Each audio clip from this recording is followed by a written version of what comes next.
माझ्या बंधू आणि भगिनींनो आणि सज्जनांनो, आज मी तुम्हाला श्रीमद भागवत सार प्रकरण 16 भरतकथा पंचम स्कंद याचे कथन करणार आहे. सूत शौनकादिकास कथा सांगत होते. सर्व ऋषी मंडळी आता गोष्टी ऐकण्यात आणि पुरातन श्रेष्ठ पुरुषांची स्फूर्तीपद चरित्रे श्रवण करण्यात रंगली होती. त्या चरित्रातूनच गुंफलेले भक्तिरहस्य समजून घेत होती. कोणी हरिनाम श्रवणाने रोमांचित होत होते, त्यांचे अश्रुपात होत होते. साधू साधू उद्गार मधूनच उमटत होते. जेव्हा उत्कृष्ट वर्णन सुतांच्या तोंडून बाहेर पडे तेव्हा श्रोते तटस्थ होते. एकमेकांकडे पाहत डोळे मिटत आनंद अनुभवित होते. सारी सृष्टी ही जणू एकतान झाली होती. हरित रंगाची पर्णे हरिकथेत रंगली होती. पितांबरधारी भगवंताचे ध्यान करता करता काही पर्णे पीतवर्ण धारण करीत होती. अरण्यातील पक्षी जनसमुदायाला न भीता भोवतालचे वृक्षांच्या शेंड्यावरून आनंदाने विहार करीत होते. पशूंना अहिंसेचे वेड लागले होते. सरोवरातील कमळांना व कुमुदांना दिवस रात्रीचे भान उरले नव्हते. ती आपली एकही पाकळी मिटायला तयार होत नव्हती. भ्रमरांचे त्यामुळे फावले खरे, पण आपले गुंजन विसरून ते सुतांचे कथा श्रवणच ऐकू लागले. वेली शब्द ऐकताना डोलू लागल्या, पण वृक्षांना तसे डोलता येईना. तेव्हा ते वायूला म्हणू लागले, जरा जोराने वाहत राहा. पण वायू आदराने त्या ऋषी मंडळींना सूक्त होईल अशा बेताने झुळझुळ मंदच वाहत होता.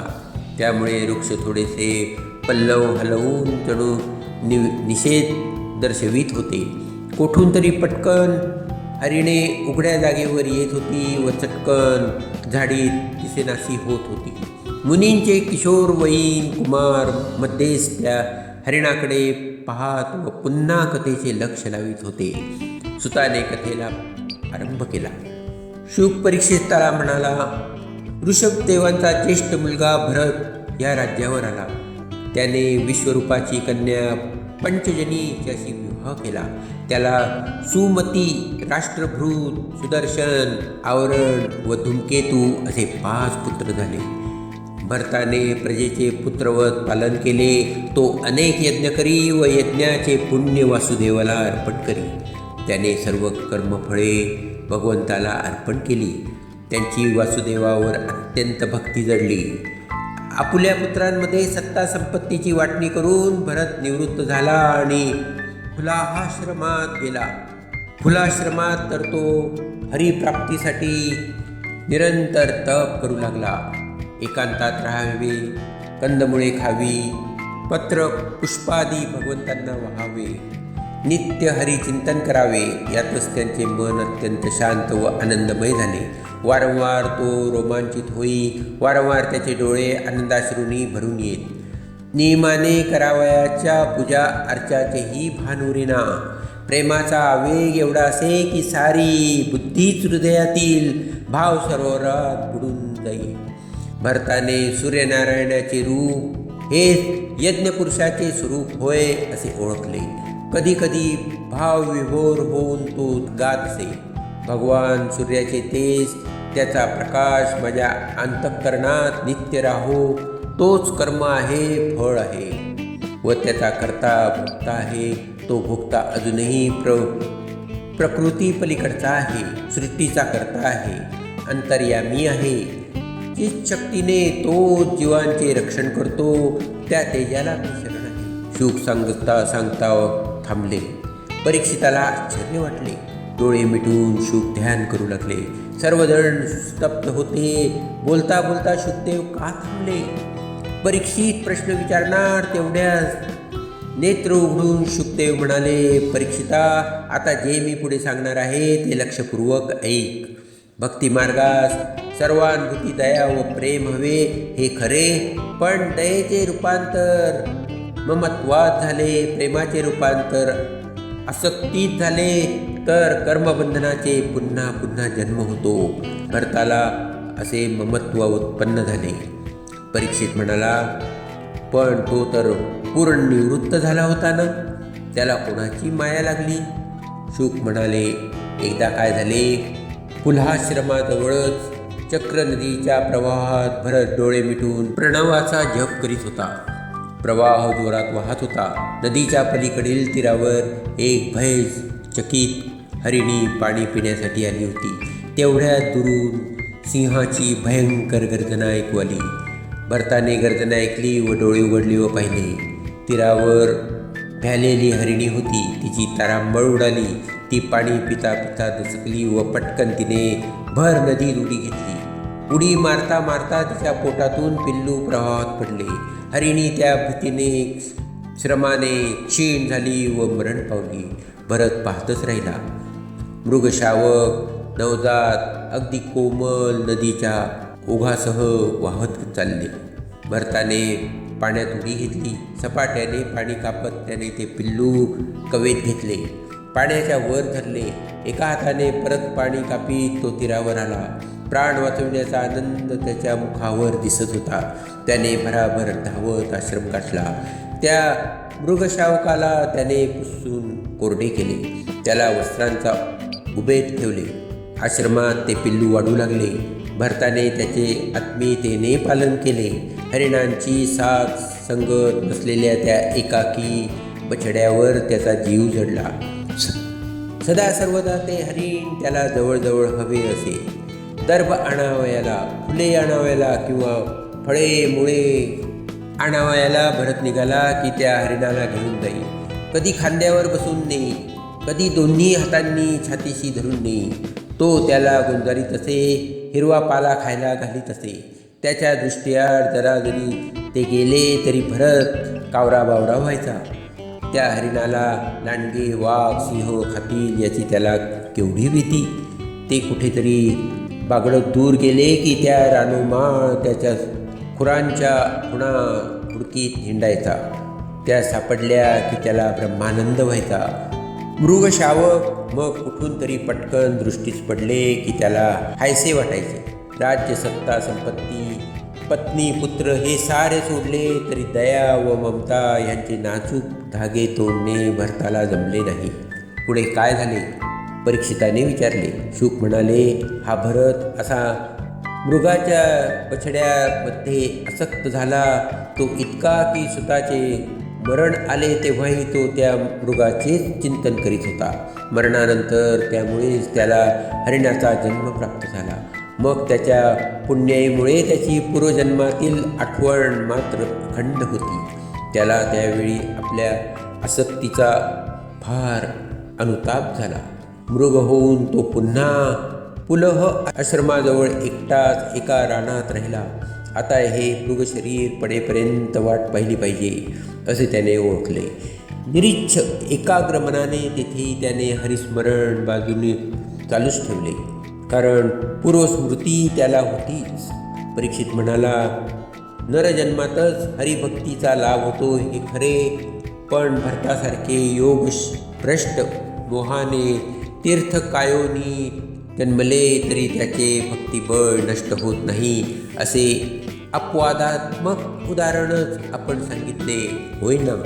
सुखदेव म्हणाले, होय.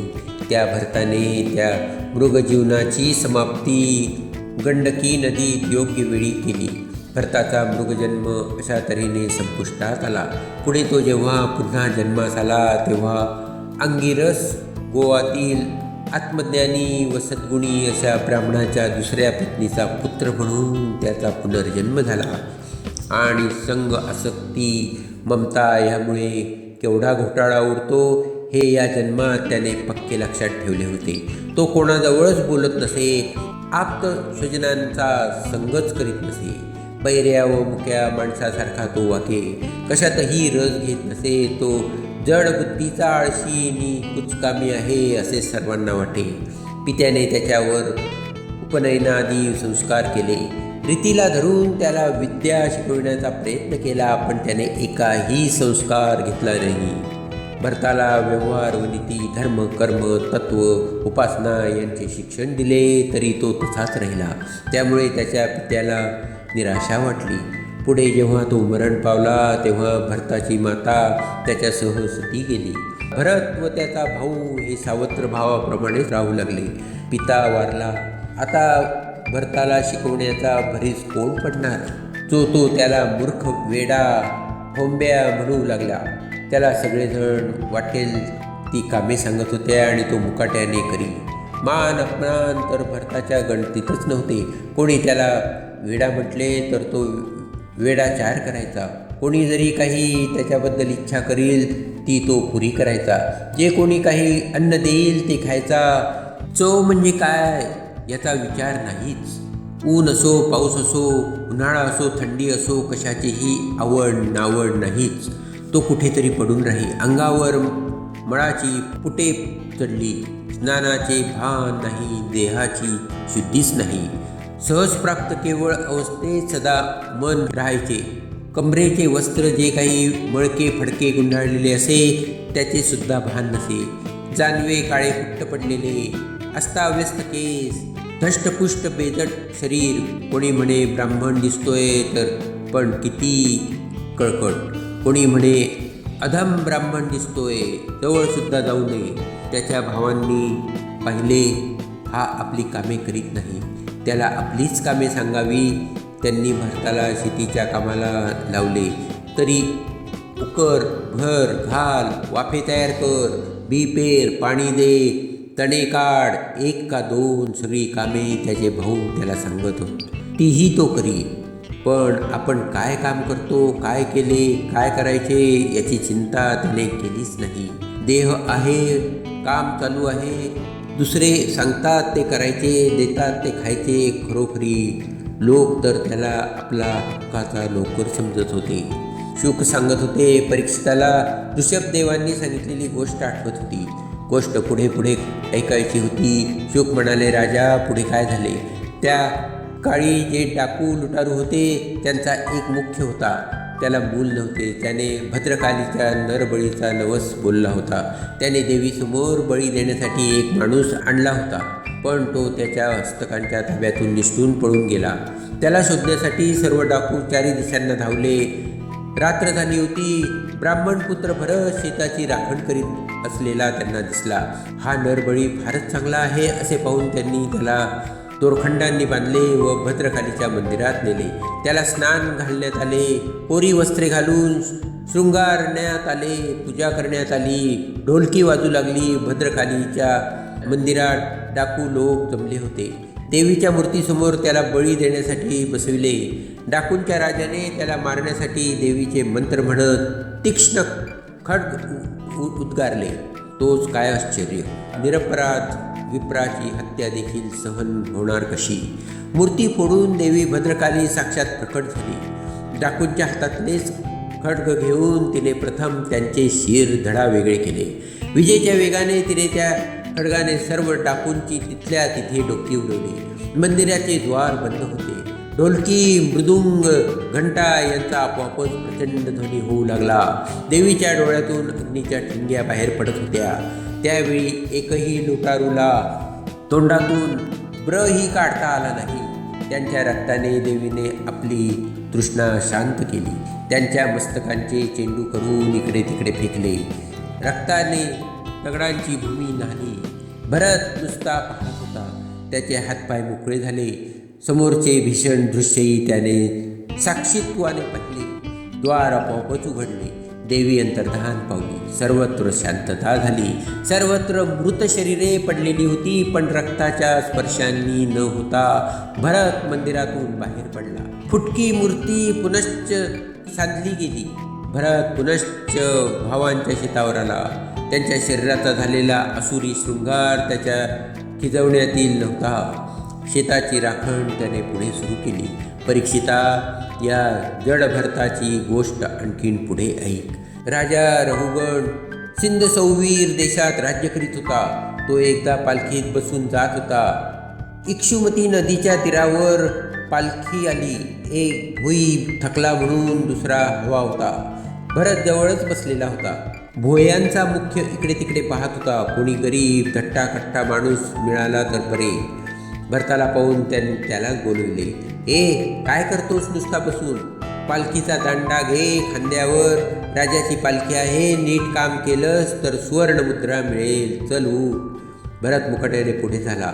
4 भोईनी, एक पुढे मुख्य माणूस, पुढे 4 सैनिक, मागे 4 सैनिक. पालखी चालू लागली, पण मागल्या बाजूस 2 भोई, पुढे 2, त्यातच पुढे भरत. पालखी चालू लागली, पण आपल्या पायाखाली किडामुंगी मरू नये म्हणून भरत मध्येच थांबे. मध्येच पाय एकदम पुढे टाकी, मध्येच बाजूला टाकी. पालखी डळमळे, इतर भोयांचे पाय अडखळत. पालखीतला राजा रागावला. पालखीतूनच त्याने भरताकडे पाहून घेतले. मलिन वस्त्र, मलिन शरीर, पण डोळे अगदीच निर्विकार गंभीर. राजाने त्याची निर्भत्सना केली. हिणवून बोलला, पण भरत चालतच राहिला. त्याने दुरत्तरे मनावर घेतली नाही. रहुगणाला जास्त राग झाला.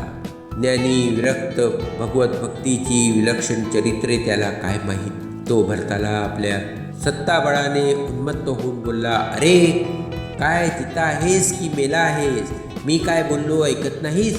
माझी आज्ञा पाळीत नाहीस? नीट चल, थांब, तुला शिक्षाच केली पाहिजे. याशिवाय तू वटणीवर यायचा नाहीस. तू प्रमादीच दिसतोस.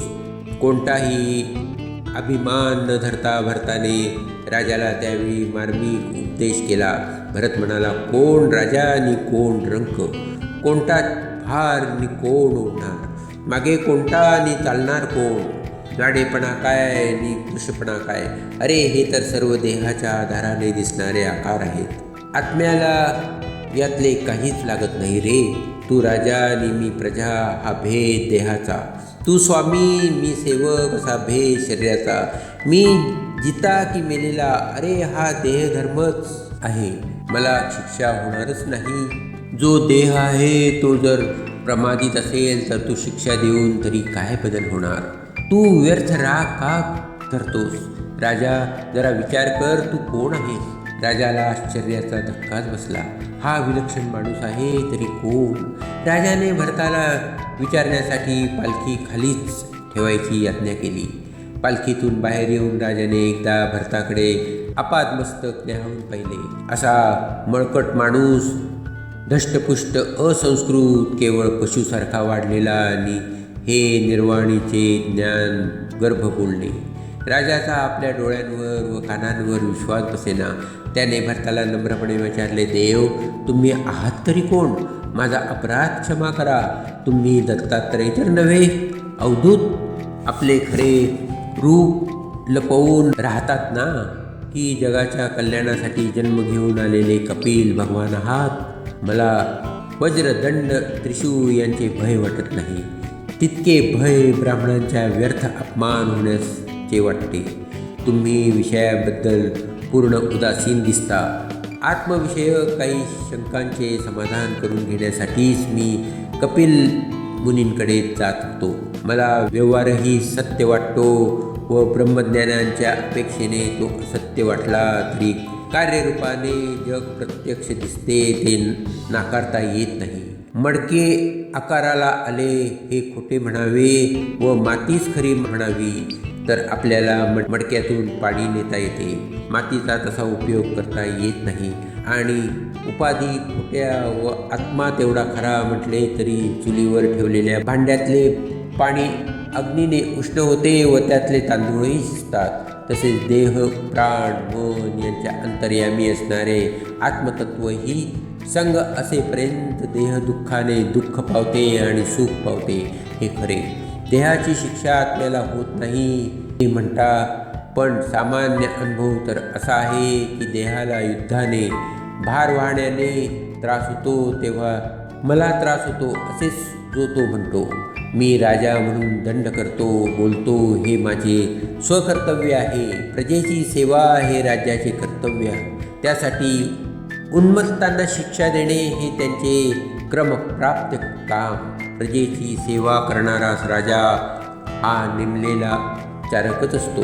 धर्मशास्त्र तर असे सांगते की नियत कर्तव्य करणाऱ्याला परमगती मिळते. तो कर्तव्यरूपाने भगवंताचीच सेवा करतो. तुम्ही आत्मज्ञानी विप्र, तुम्हाला भोयाचे काम चुकून दिले गेले, पण त्यात तुमचा मी जो अपमान केला त्याची मला क्षमा करा. मला माझ्या शंका दूर करून ज्ञान द्या. मी तुम्हाला जिज्ञासूपणाने शरण आहे. भरत म्हणाला, राजा, सूक्ष्म बुद्धीने ज्या शंका काढल्यास त्याला माझे उत्तर एक. स्वामी सेवक संबंध भेदज्ञानानेच मानले. तत्वविचारात ते बसतच नाही. लौकिक व्यवहार काय, वैदिक व्यवहार काय, दोन्ही गृहस्थाश्रमातील यज्ञादी विधींना आणि इहलोकातील सुखांच्या अपेक्षेने असतात. पण ही सुखेच ज्याला नकोची असतील त्याला तत्वज्ञानाचा उपदेश करणे योग्य. स्त्री पुरुष धनवान यांची चटक, स्वर्गसुखाची इच्छा यांचा दास्य असलेल्या माणसापुढे उपनिषदे सुद्धा हात टेकतील. अरे, सत्व रज तम ह्या तिन्ही गुणांनी इकडे तिकडे इंद्रिये माणसाला ओढतात आणि तो बेधडक बरी वाईट कर्मे करीतच असतो. इंद्रियासक्त व मायाबद्ध मन माणसाला कर्माद्वारे सुख दुःखे भोगावीत राहते. पण तेच मन चिरंतर शांतीशी लगटले तर मोक्षाचे साधन ठरते. तेलाचा दिवा लागला की ज्योतीबरोबरच धूर निघतो, पण तेल संपले, ज्योत विझली की धूरही नष्ट होतो. मनही जोपर्यंत विषयासक्त असेल तोपर्यंत वृत्तींचा धूर निघत राहतो. पण मन विषय मुक्त झाले की ते आत्मतत्वात विलीन राहते. भरताने त्यानंतर त्या राजाला परमात्मा स्वरूप, सर्व भूतांचा आश्रय, भगवान वासुदेव आणि विश्वातील त्यांचे सर्व व्यापित्व समजावून दिले. मनामुळे आत्मतत्वावर असे आवरण पडते ते सांगितले. रौगणाने त्याला जीवबंधनविषयक अनेक प्रश्न विचारले व भरताने त्याचे समाधान केले. जड देहाला पंचमहाभूतांपेक्षा वेगळे समजल्यामुळे व त्याचे विकार आपले समजल्यामुळे आत्माभ्रमाने सुखदुःखांनी कसा बद्ध होतो ते समजावून सांगितले.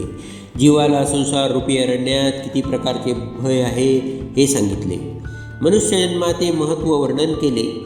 ब्रह्मज्ञानाचे साधन नरजन्मातच कसे शक्य आहे ते पटवून दिले. प्रवृत्ती मार्ग व निवृत्ती मार्ग स्पष्ट करून सांगितले. कालचक्राचा प्रभाव सांगितला. मनाची चंचलता व वृत्तीचे विकार वर्णन केले. कर्मानुसारी उत्तम व अधम गतीचे वर्णन केले. रौगणाने भरताला पूर्णपणे शरण जाऊन वंदन केले. भय, त्याच्या शंका भस्म झाल्या होत्या. परीक्षिताला शुक्रदेवांनी त्या अनुषंगाने संसार, गृहस्थाश्रम, वासनामुक्ती, हरिभक्ती, मोक्ष व शक्ती यांचे स्पष्ट वर्णन करून सांगितले. ते पुढे म्हणाले, परीक्षिता, भरताचा मार्ग गरुड भरारीसारखा आहे. त्याची झेप विलक्षण, त्याचे अनुकरण करणे कोणाही राजाला जमलेले नाही. त्याचा त्याग मोठा, तन्मय होऊन हरिभक्ती करणे फार कठीण. उपरती झाल्यानंतर फक्त एकटाच हरिणावरील दयेने त्याला एक जन्मांतर घडविले. पण एका चुकीवरून तो शिकला. मंद साधक अनेक वेळा चुका करतात, पण माया मोह सोडित नाही. त्याला देहाची आसक्ती फार.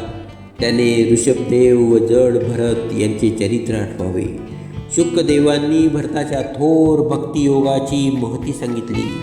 मरणाला भिवू नको असे का त्याला सांगायचे? शुकदेवांच्या मनात होते.